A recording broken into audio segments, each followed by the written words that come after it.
Sit down, for God's sakes. My feet are hurting looking at you. My fitness goals. One, I would like to stop looking like I'm wearing a bulletproof vest all the time. That'd be nice. That'd be a nice little change, not to have the bulletproof vest. Yeah. And then, also, I would like to not be in a rascal scooter at my daughter's high school graduation. That's either. I don't want to be cut. I don't want to be muscular. I don't want to be trim. I want to be standing on my original kneecaps. No metal, no plastic. Original patella. Not sitting in my little scooter that they parked under the tree in the shade because Pop gets hot. I'm waving the towel I brought from the hotel. Daddy's proud, sweetie. Daddy's proud. Woo. I don't know why they don't do this in the fall. You gotta do it in May. It's so hot. It's crazy, isn't it? I gotta go get in the access van and crank the AC for a little bit. Swab my folds. Swab my folds always gets that. Oh, really? 3 perfectly nice words. That's the title for your morbidly obese porn films right there. That series.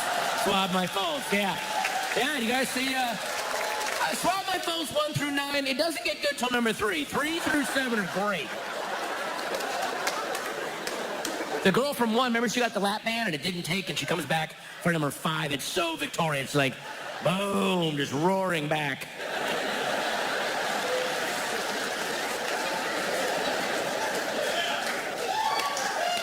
Florida.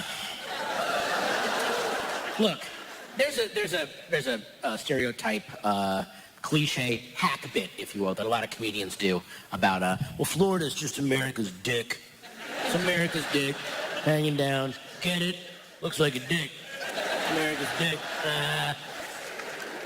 That's wrong. That's offensive. Florida's not America's dick.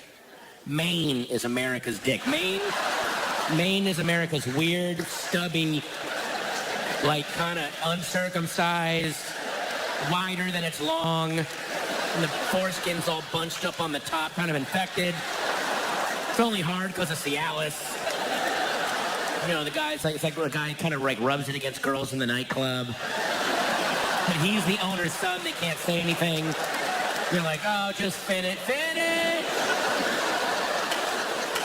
Maine, that's Maine. Maine is America's horrible nightclub rapey dick. And then Florida is America's kind of drooping, descending in the humid heat nutsack. Just this long scrotum. Just a southern scrotum. It's a fucking scrotum. It's a scrotum. And I'm not saying that Florida is a scrotum because I was in Miami for 3 weeks last year and it sucked. I was and it did. But I have given Florida every fucking chance. I've been all over that state. When I say it's a scrotum, because I've been teabagged with that state. I've been all over it.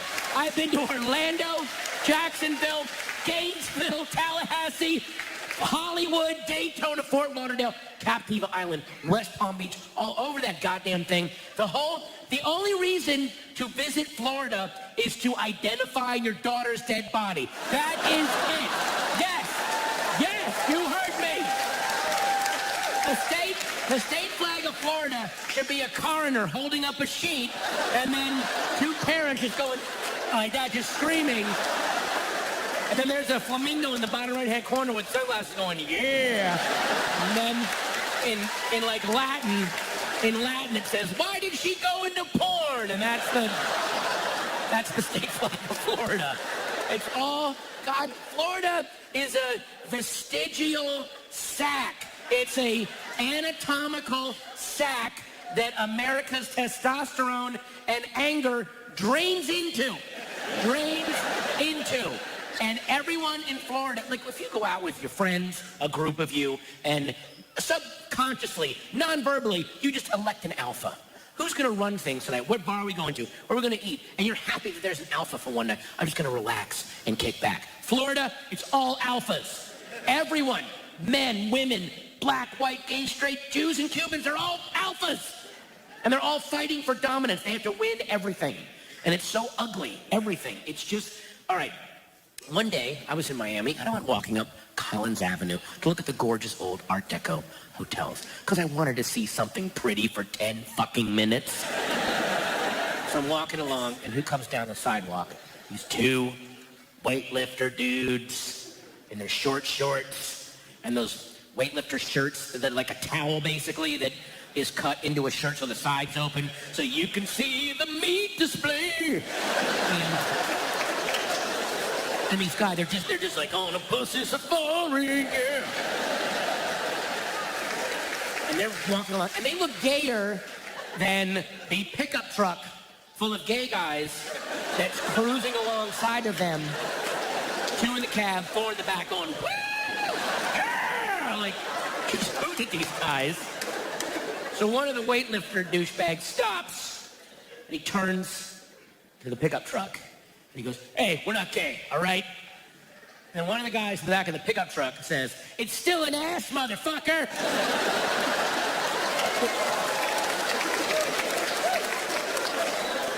Did I just witness a straight hate crime?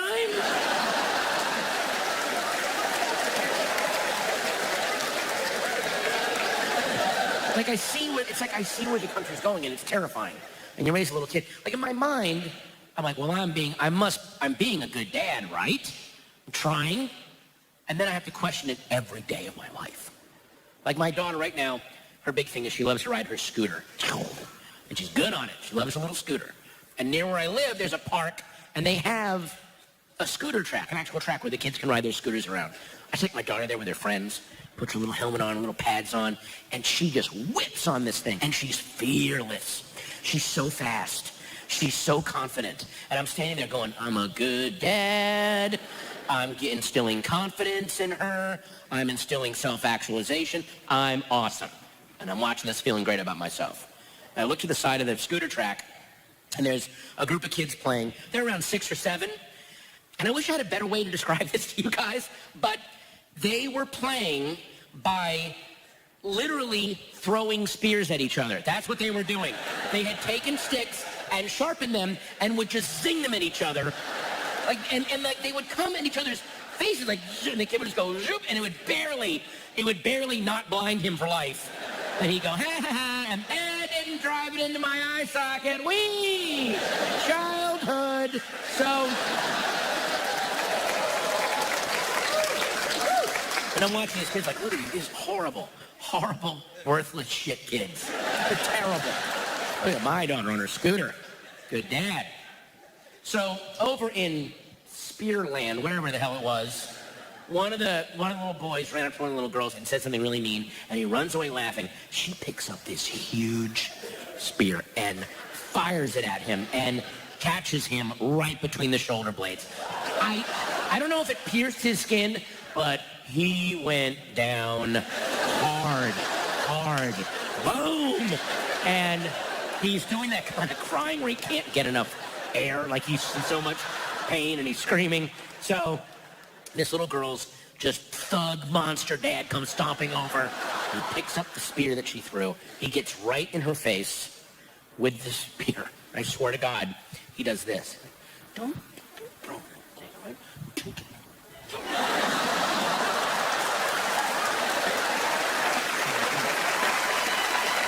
So,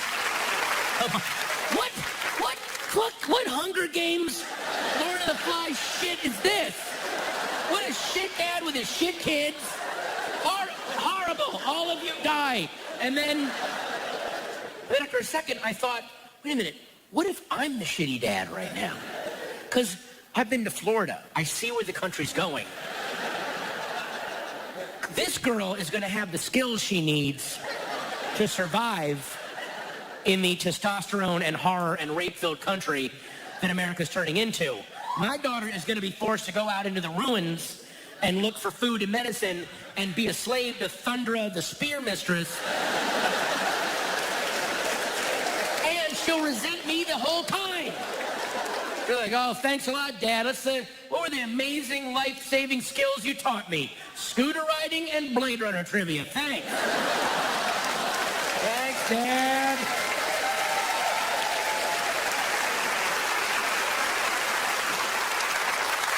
That's like all day for me is, if I screw up, I gotta fix it.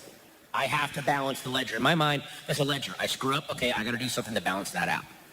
And I never know, like, here's the latest example was, my daughter's favorite show is a Disney show called Doc McStuffins. That's her favorite show right now. She says one day, I want to watch Doc McStuffins. Let's watch Doc McStuffins. So I have a lot of them on DVR, but I don't know what channel is going to be on when I turn the TV on. So I turn the TV on. Does anyone remember that Wolfman remake with Benicio del Toro? Remember that? Well, I turn the TV on. It is a close-up of Benicio.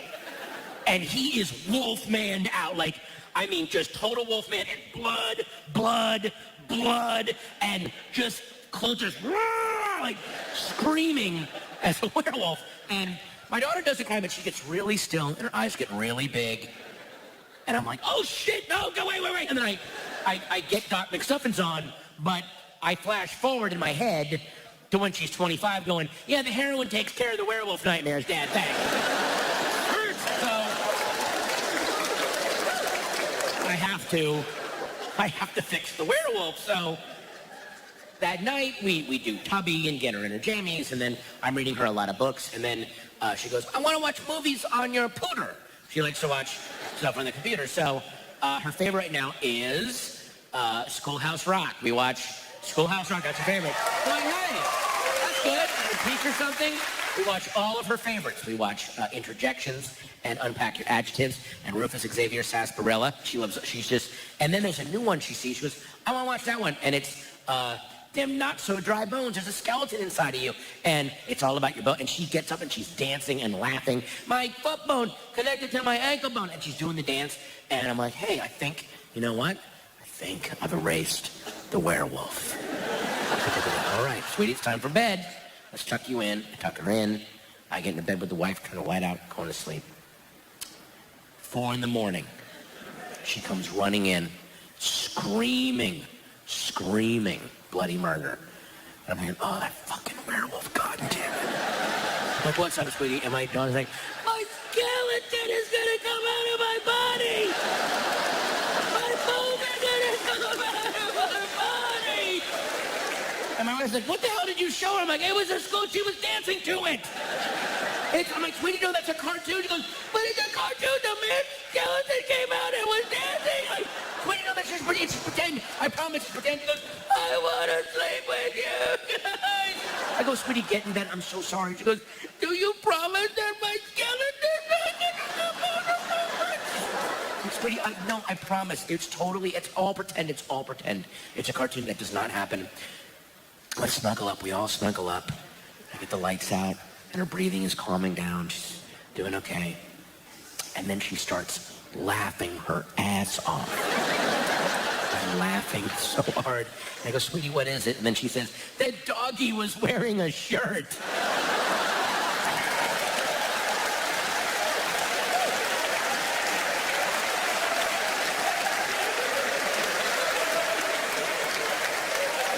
So I don't know anymore. If I ever show her Finding Nemo, I'm also going to show her Apocalypse Now. I don't know. The 2 fishies got eaten by a whale. I know, sweetie. But the helicopter man played music. And, yes. Wasn't that funny when he played the music and they flew? I learned the hard way. You got to be careful what your kids watch. Holy shit. I live in Los Feliz, which is this very hipstery area of LA, and there's a Starbucks near us they have the best employees and the worst customers on the planet. It is all trust fund hipster douchebag wannabes, just twittering and tumbling and Instagramming, and you can't hear the Nora Jones CD over the sound of eyes rolling. That is how hip this place is. One day we're driving around doing daddy-daughter stuff, and my daughter goes, I want a croissant. She loves the croissants. at Starbucks. So we go into the Starbucks, and I get her a croissant, and I get a tea, and we sit down, and I'm drinking my tea, and she's singing a song about her croissant. Makes no sense, but it's hilarious, and I'm laughing. We're having a grand old time, and I'm having such a good time. I do not notice the old, bald,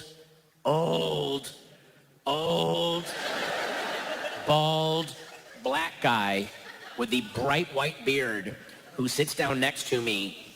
I do not see him until my daughter stands up on her chair and says, "Daddy, a monkey! Monkey! Monkey!" She's screaming monkey at this guy, screaming monkey over and over again. First off, she's doing it in the worst place possible. Because we're surrounded by, hashtag racist baby, all right.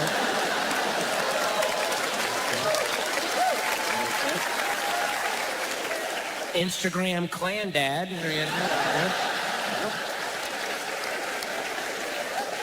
And secondly, how did I handle this horrible situation? How did I, a subscriber to The Nation,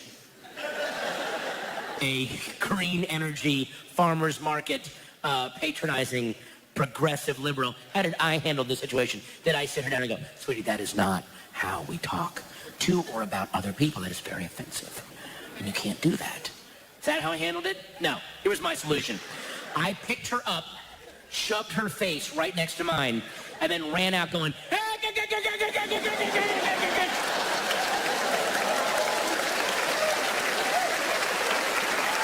I barked nonsense over her adorable racism. Driving home, shaking. What the fuck was that?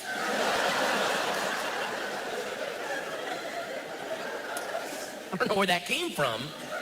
We get home, and my wife's like, "We've had her all morning. I'll take her for a little bit."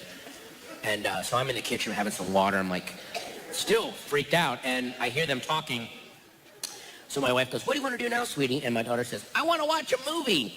So my wife goes, "Oh, what do you want to watch?" And my daughter says, "I want to watch The Lion King." The Lion King is a great movie about an adorable lion cub who is banished and exiled from his village and meets all sorts of helpful animals along the way, one of whom is an old, bald monkey with a bright white beard. So she thought she was seeing her friend from the movie, which, by the way, what if I knew that to begin with? That still wouldn't have helped me. I couldn't have gone, "Oh, no, it's not." Look, she thinks you're a cartoon monkey from a movie. So that's what it's cool. It's not yeah. How about that W.E.B. Du Bois, huh? Wasn't he a great writer? Wasn't he something? Yeah.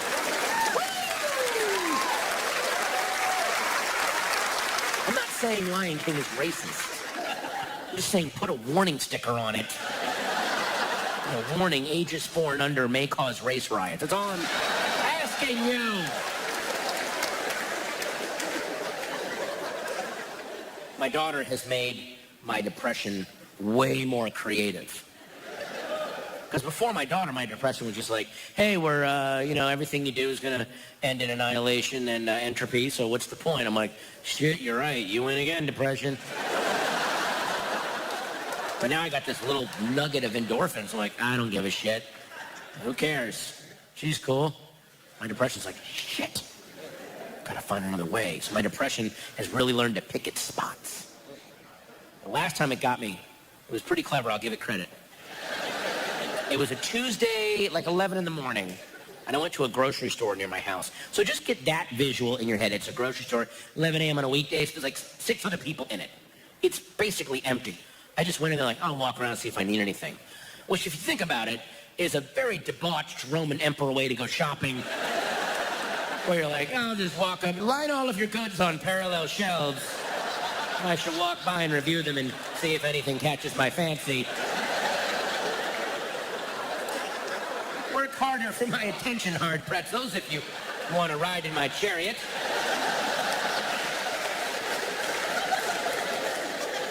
I end up in the frozen food aisle, and I'm looking at a shelf of lean cuisines. So get that visual in your head. It's a wall of, it's like the white box with a little orange corner. Well, it's the orange corner if you're getting the Cafe Classics. And it's the green corner if you're buying the Spa Favorites. There's a lean cuisine to fit every lifestyle, am I right, people? It's a pretty fantastic product when you think about it. I'm getting $25,000 for the setup, so if you could just bear with me. All right, so, again, I don't know if I want to, I'm just looking at them. Thai noodles and peanut sauce, okay. Pasta Primavera, meh. And as I'm looking at all of them, Toto's Africa started playing on the ambient music. I don't know what it was, the combination of 11 a.m. on a Tuesday, Lean Cuisine's, Toto's Africa. I have never felt more peacefully, effortlessly, joyously suicidal in, it wasn't even despair or something. If I'd had a gun right here, I would have just brought it up, one smooth movement, just like going, oh, they have French crust pizza. Do, do, do, do, do, do.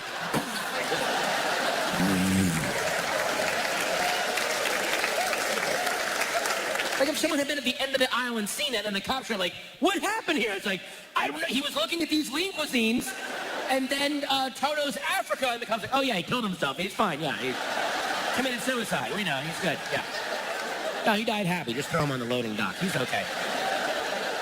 What, check for a note? No, this is the note. This is all this, the frozen food and the, yeah. He's fine, trust me. Then something even sadder happened. I saw a Lean Cuisine I wanted. You should never stand in front of a wall of Lean Cuisines and have this thought. Ooh, that's not good. But there it was. That Saluna mushroom ravioli I wanted.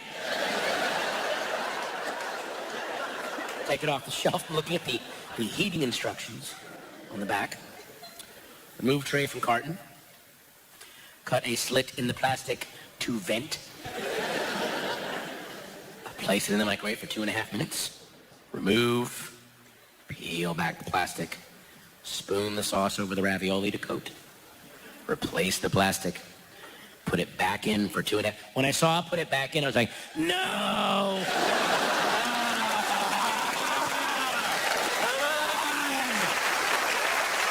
What am I, Amaral? I just want to eat.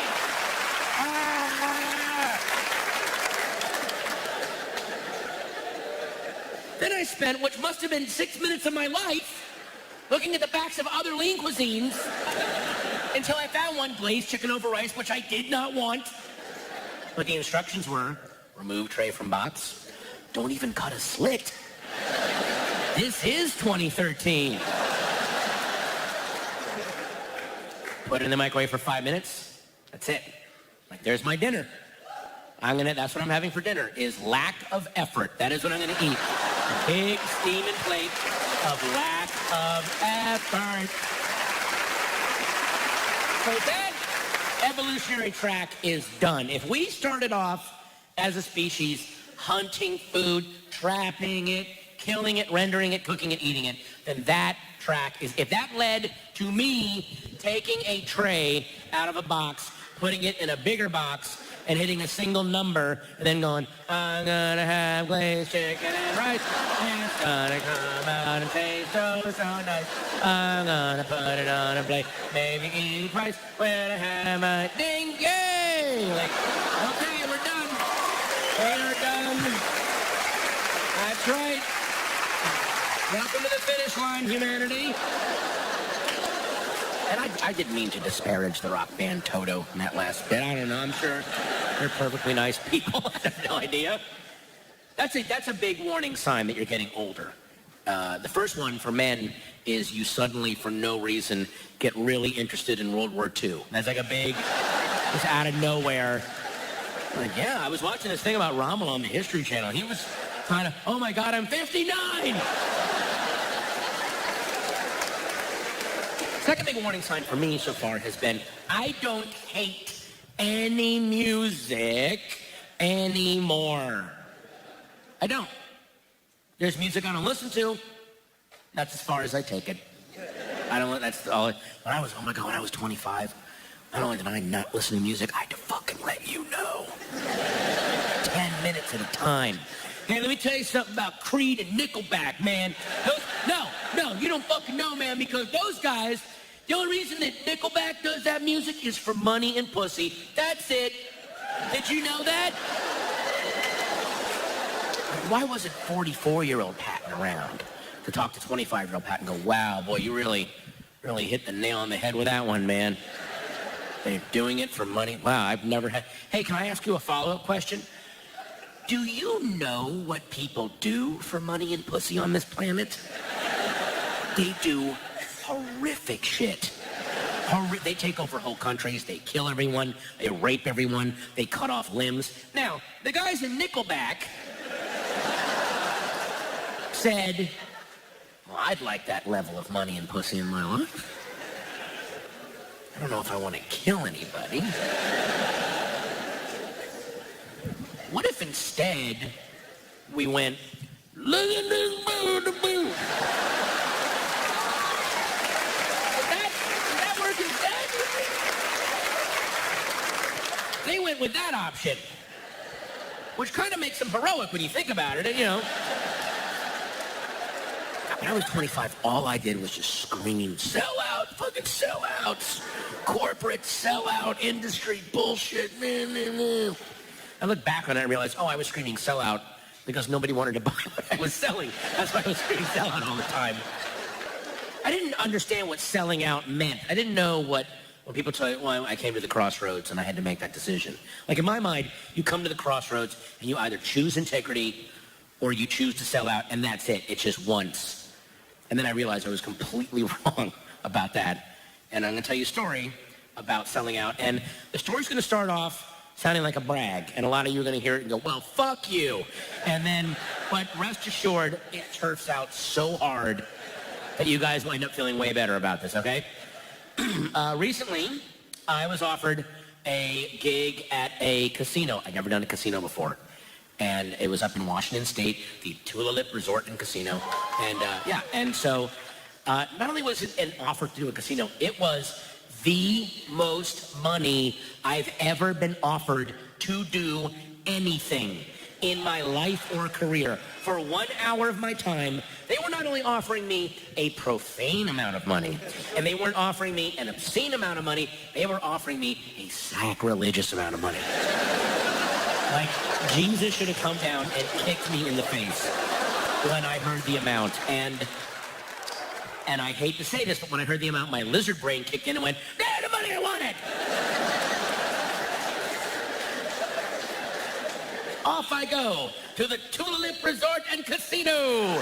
So I get there, and they're so nice to me. They're so nice. The club manager meets me at the door. She's already checked me into my room. I'm all ready to go. Whisk me up there, me and my luggage. I enter a hotel room that was, and I'm not exaggerating, bigger than any house or apartment I have ever lived in my life. It was 5 bedrooms, a bath the size of a small pool, gigantic. And I'm marveling at it, and I'm not paying much attention to her. And I only halfway hear her say, would you be willing to do a VIP meet and greet for our VIP high roller customers? And I'm thinking, they're paying me so much money, they're being so nice to me. Absolutely, yes. And then she goes, okay, well, I will come and get you at 6:45, and we'll do it at 7 o'clock. And then I said, well, the show is until 9. Maybe do it after the show because I don't want to. And then I said out loud, I don't want to ruin the magic. The magic of a pudgy guy going up and whining about Lord of the Rings. I don't want him to see behind the Freddie Mercury glam exterior that I put on. And again, I'm still staring at this room, and I don't hear the tension in her voice when she said, you do not want to do this after the show. Do it before the show. Trust me. Okay. Come get me at 6:45. She leaves. I jerked off in 2 of the bedrooms. I didn't know what else to do. The room was so goddamn big. I was like a terrified orangutan. I just ran around, my room now. So then I comes and gets me. I go downstairs in the VIP meet and greet room. There's a green blanket, where they're going to green screen digital pictures behind us, any background that people want. And I'm standing there, and they bring in the 40 VIP high roller customers who happen to be the 40 drunkest human beings I've ever seen, ever. And I was in a frat in college, and I've been to a Russian wedding. That is how drunk these people were beyond.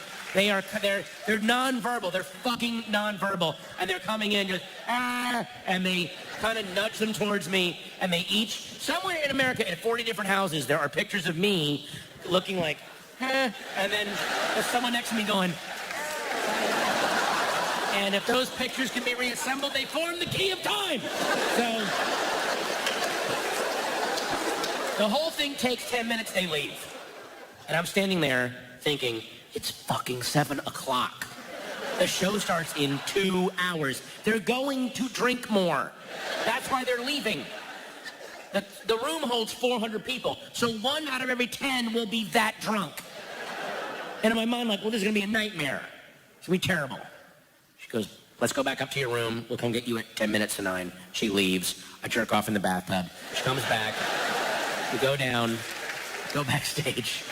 My opener is sitting there, and I said, hey, if you want, I'll go out, I'll introduce you, or I'll bring you from offstage with an offstage mic. And he said, oh, I went on at 8 o'clock.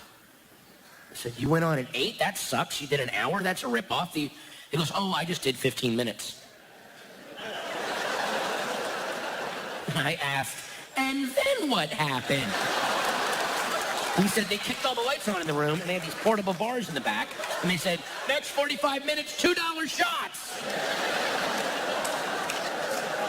And everyone got up and ran to the back of the room, and he said they were coming back to their seats with their arm like this, with like 9 shot glasses, sitting down and so it's 400 screaming drunks. But I'm still a professional, and they're paying me a lot of money. And I tell the woman that's running the room, I said, how much would you like to do, like 50 minutes, an hour? And then she said, it's totally cool if you just do half an hour. I go, well, again, that's not very, for the money you're paying me, I should do the full hour. She goes, please don't do more than 30 minutes. Where I'm serious. We do not need to do more than we'll be perfectly happy. Just do 30 minutes. So, they announce me. Hang on, because I'm off stage. The announcer gets on. Ladies and gentlemen, from the King of Queens, please welcome Patton Oswalt. Then, I take a step out. The minute I become visible, the crowd starts, I wasn't heckled. In the walk up from here to the mic, the crowd starts screaming everything they've ever seen me in. Just screaming. All 400 people are shrieking. I get to the mic, and they're all just yelling. And then one guy in the front is just going, get up, quick! Get up, quick! So then I go, yes, King of Queens. The crowd goes, ah! So happy. Then it dies down for a second, then someone goes, Ratatouille! I go, yes. Ah!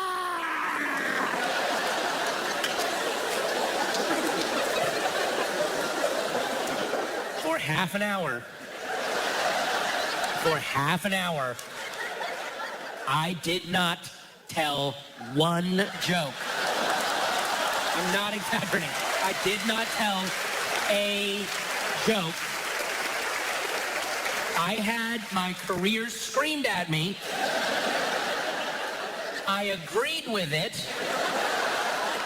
Then I said goodnight. Got a standing ovation. I walked off stage, and I said to myself, I just paid for 1 year of my daughter's college. I did not tell a single joke, and I've never made an audience happier.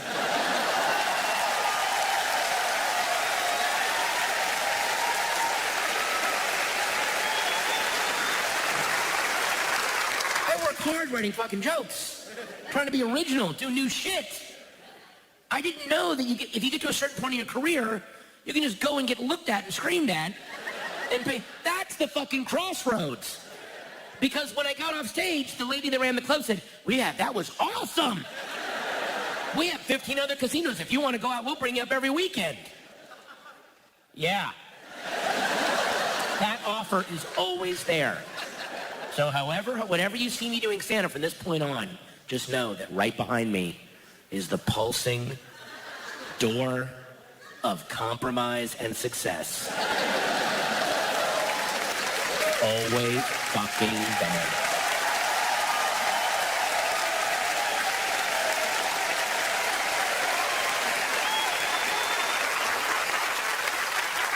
I made that fatty mistake a few months ago. I lost 2 pounds. Lost Lost 2 pounds, and I did that arithmetic in my head, like, well, let's project forward, a few weeks, a few months, or 2 pounds a week. 4 months down the road, I'm gonna need to buy a new wardrobe. Gotta get new clothes, stuff's gonna be swimming on me.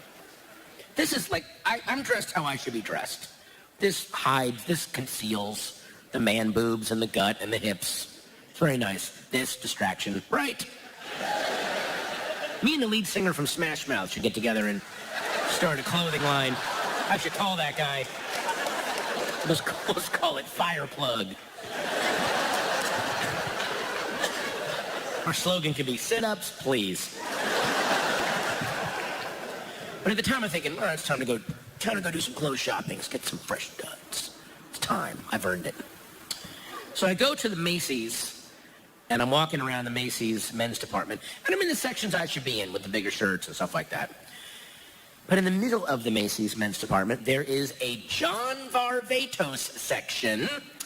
And John Varvatos makes awesome clothing if you're a heroin addict who eats a rice cake a year. That is who should be wearing John Varvatos clothing. But I'm like, 2 pounds.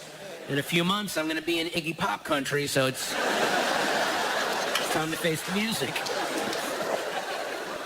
I start walking towards the John Varvatos section. Now, the 2 guys that worked there, they were not mean to me. They were very helpful, very friendly. But as I approached, they did this, and watch my face, right?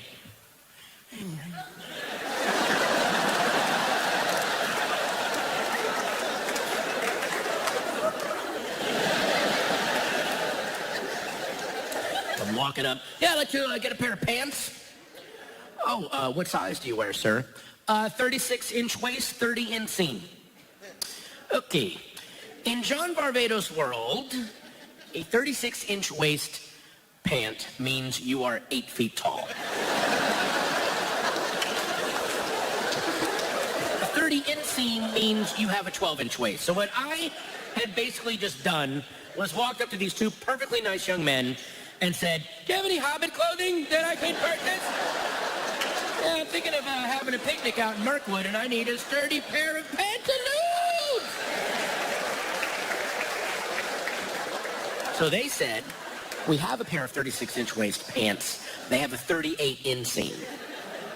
And I said, well, I'll just have them hemmed.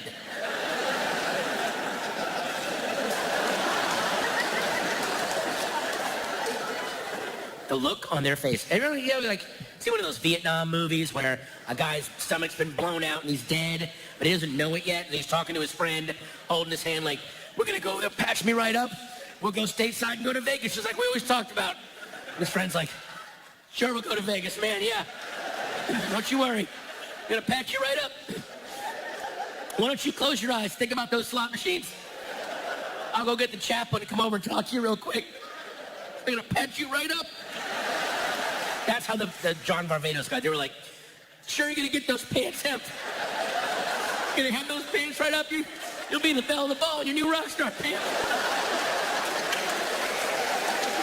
You're going to look so good in your pants. Why don't I go get you a changing room? You just close your eyes and think about that white cheddar popcorn you like so much. You're going to look so good in your pants. I can't do it. Go in the dressing room with my John Varvatos. They don't come past my shins. Like, 36-inch waist means a much different thing in John Varvatos' world than it means in Gap Easy Fit Jeans world. I'm sitting there, I hate everything. I hate myself. I hate John Varvatos. I hate white cheddar popcorn. I hate Iggy Pop. I was so angry, I actually toyed with the idea of just taking off all my clothes, pulling the pants up as far as they would go, which would be to my knees, basically, and then just walking out going, they're perfect, I'll take them. Where's the houseware section? I need to buy a colander to wear as a hat at the boo-boo parade. Boop, boop, boop, boop, beep, pee. I've confessed my self-loathing about my weight to you, so I can tell you this. When I was in my 30s and young and single and drunk all the time, I got a hooker. Now, I was working in Atlanta for a week. I was working at a comedy club in Atlanta, and it was a great week, and I'd hang out after the show, and I'd talk to the audience, and they were really fun. And one night, talking to this woman, and she's a little older, but she's really smart and really funny. And so at one point I go, what do you do here in Atlanta? And she said, I'm the madam of a whorehouse. And then I said, ha ha, because thinking she's joking. And then she said, no, I run an online brothel, and I'm the administrator and madam. And then I actually said, should you be telling me that? Like, what if it's entrapment? What if, because you know that old classic police sting technique of working as a comedian for a week in a strange town and hoping that someone just walks up and tells you they're running a whorehouse, that old chestnut. And then she said, well, our website's not called whores.gov, like it's called surreptitious escorts, and depending on the language we use, they can't bust us. And I was like, AP English for the win. Nice. So we keep talking, and then she says, have you ever been with a prostitute? I said, nope, never. She said, would you like to be with one? Try it out. Half of my brain said, no, I'm good. And then the other half of my brain said, well, Ernest Hemingway got a lot of prostitutes. Sam Peckinpah got a lot of prostitutes. Andy Kaufman got a shitload of prostitutes. I worship those guys. I want a prostitute. So she said, tomorrow at 2 o'clock, I will send someone to your room. And sure enough, 2 o'clock, knock on my door. I open it up. A beautiful Southern Belle is standing there. And I didn't know that you could just go, get on the bed, we're going to fuck. Which you can do that. You can say that. So that's why we have prostitutes, because there's some guys, that's all the game they have. This is going to go in there. And she's like, you better pay me in that case. That's really. So I thought I should talk to Sydney Charming or something. I said, hi, I'm Patton. Thank you so much for coming. Won't you please come in? She gives me this obvious fake name, Opal. That's not her name. And by the way, good for her. I'm a creep in a hotel room that just got a prostitute. She should give me a fake name, Opal. Except then, she proceeded to give me the most graphic, factual accounting of her life. It was horrifying. She goes, I have this boyfriend, and he beats the crap out of me, and then he's fucking my little sister, and he's got her hooked on heroin. And it was just like, why didn't you just stay in Fantasyland? You could have said, well, my name is Opal, and I live on a magic carousel, and my husband's a dragon. I'm like, okay, here we go. But no, she had to give me fake name and then Werner Herzog film.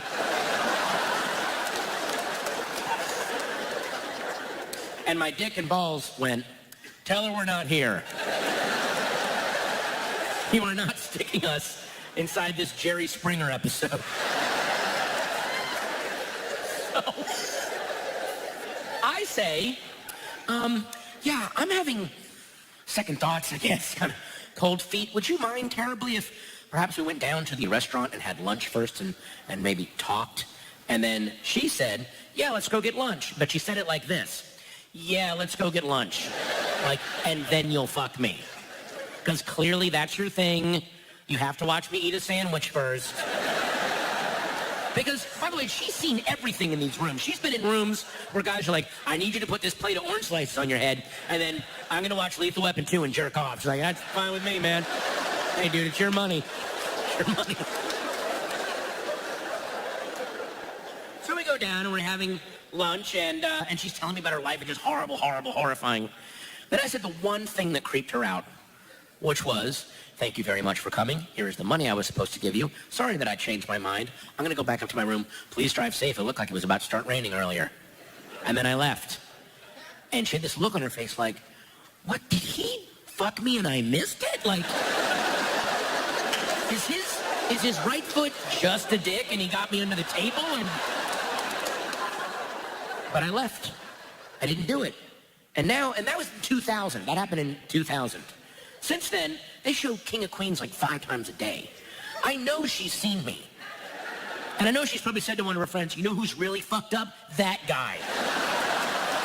You better pray you get the plate of orange slices guy, because if you get old foot dick table fuck, that you do not, don't eat a sandwich with foot dick table fuck. I'm gonna leave you guys with this parting thought. You guys, first off, you've been fucking amazing, so thank you. You have no idea how relaxed.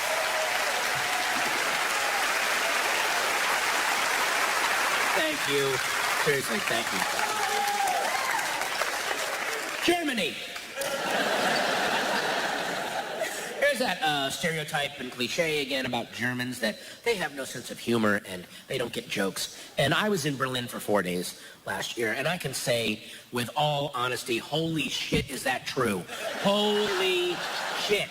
And I'm not saying Germans are mean or unfriendly. They're very warm, sociable people who do not get jokes. And it's like a Star Trek planet where they're like, please have a comforting bowl of soup. What is this limerick you speak of?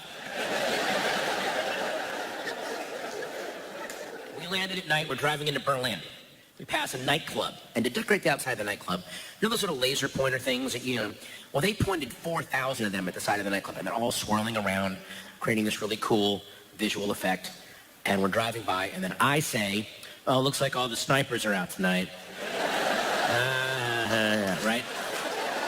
Our driver says, those are not sniper rifles at all. What is happening over there is that they've taken many small laser pointers and pointed them at the side of the building to create a visual effect. That happened every time you told a joke. Everything came to an ass-grinding halt. They would explain how what you just said was not so, and then explain the reality every fucking time. The next day, we're walking around downtown Berlin, and if you've ever been there, there are these big pink pipes that crisscross overhead in the downtown area. We're walking by, and then I just say, oh yeah, I've read about these. These are the strudel pipes that pump all the fresh strudel filling into all the homes.